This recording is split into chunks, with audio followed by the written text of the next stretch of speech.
السلام علیکم ورحمۃ اللہ وبرکاتہ۔ محترم ناظرین، اس وقت کی بڑی خبر آپ سے شیئر کرنے جا رہے ہیں۔ وبائی ایکٹ میں گرفتار تبلیغی جماعت کے 12 اراکین الزامات سے بری۔ عدالت نے ٹھوس ثبوتوں کی کمی کی بنیاد پر تھائی لینڈ کے 9، تمل ناڈو کے 2 اراکین سمیت 12 افراد کو بے گناہ قرار دیتے ہوئے بری کرنے کا حکم دیا ہے۔ جی ہاں ناظرین، آپ کو بتلا دیں کہ اتر پردیش کے ضلع بریلی کی ایک عدالت نے کورونا انفیکشن پھیلانے کے الزام میں تھائی لینڈ کے 9 شہریوں سمیت 12 تبلیغی جماعت کے اراکین کو شواہد کی کمی کے بنیاد پر رہا کیے جانے کا حکم دیا ہے۔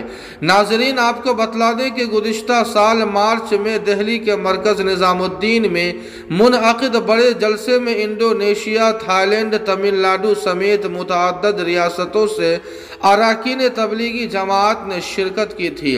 جلسہ ختم ہونے کے بعد ہی کورونا وبا پھوٹ پڑی تھی۔ الزام ہے کہ جلسے کے اراکین نے اس جلسے میں متعدد کووڈ انفیکٹڈ افراد کو شامل کیا تھا، جسے پروگرام کے آرگنائزروں نے چھپایا تھا۔ تھانہ صدر شاہجہاں پور میں تبلیغی جماعت کے اراکین پر IPC کی سنگین دفعات کے ساتھ وبائی ایکٹ، آفت مینجمنٹ ایکٹ، بیرونی و پاسپورٹ ایکٹ کی مختلف دفعات میں FIR درج کی گئی تھی۔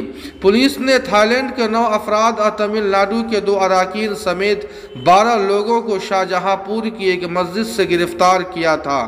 اس کیس کی سماعت ہائی کورٹ کی ہدایت پر بریلی کی عدالت میں ہوئی تھی۔ دفاعی وکیل ملن کمار گپتا نے تبلیغی جماعت کے اراکین کو بے قصور قرار دیتے ہوئے دلیل دی تھی۔ ٹھوس ثبوتوں کی کمی کی بنیاد پر عدالت نے گزشتہ روز تھائی لینڈ کے 9، تمل ناڈو کے 2 اراکین سمیت 12 افراد کو بے گناہ قرار دیتے ہوئے بری کرنے کا حکم دیا ہے۔ جی ہاں ناظرین، اس خبر کے تعلق سے آپ کی کیا رائے ہے کمنٹ کر کے ہمیں ضرور بتائیں۔ ویڈیو کو لائک اور شیئر کر دیں اور قاسمی GK کو سبسکرائب کرنا نہ بھولیں۔ والسلام علیکم۔